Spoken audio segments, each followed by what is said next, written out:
सच दिखाते हैं। जी हाँ, इस समय हम पोरबंदर में हैं और ये पोरबंदर में ये तटरक्षक बल का ये एक जहाज है जिसका नाम सजग रखा गया है। और अब हम सजग के अंदर चल रहे हैं, इसके अंदर चल रहे हैं, जहाँ पर आपको दिखाने की कोशिश करेंगे कि सजग का ये जो पूरा इलाका है हर स्थिति से निपटने के लिए किस तरह से तैयार रहता है, चाहे वह आतंकी घटना हो या कोई ड्रग्स का मामला है या देश में आपात स्थिति का मामला को हम संचालित किया जाता है, वहाँ पर चल रहे हैं। ये तटरक्षक बल का एक सजग जहाज है जो पूरी तरह से हर चुनौतियों से निपटने के लिए तैयार है। अब हम बिल्कुल एक तरह से कहें कि ये सेकंड माला है या द्वितीय तल है, वहां पर चल रहे हैं। ये देखिए किस तरह से हमारे तटरक्षक बल के अधिकारी और जवान काम करते हैं।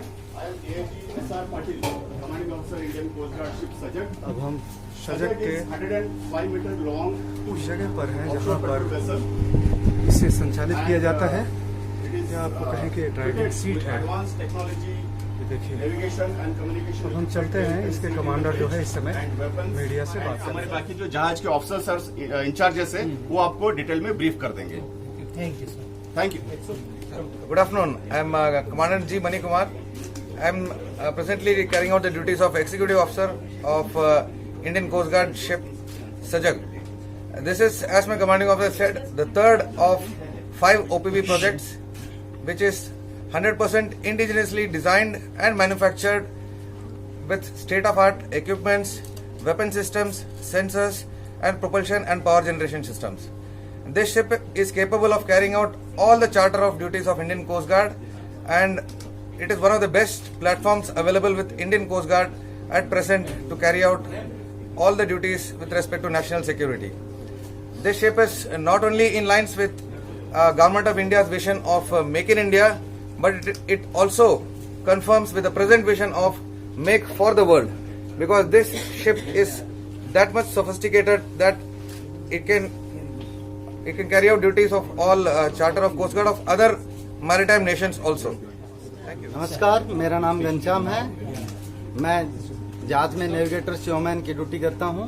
जहां हम खड़े हैं यह जहाज का ब्रिज कहलाता है। ब्रिज से हम जहाज के सारे ऑपरेशंस और इवेंट्स को कंट्रोल करते हैं।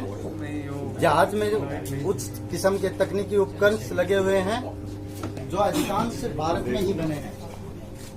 जहाज में सर्विलेंस के लिए 2 रडार हैं जो उस साइड में है।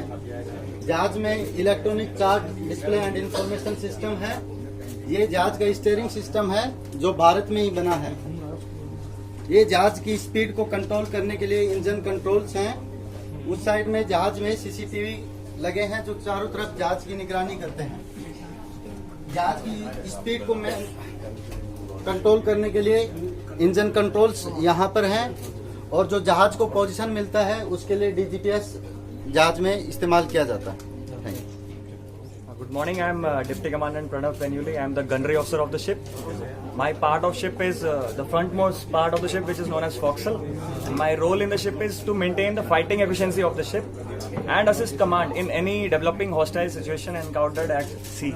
For this we have 40-60 with a range of 11,000 yards as our main armament, and 12.7 mm stabilized remote control guns capable of automatic tracking, acquisition and firing.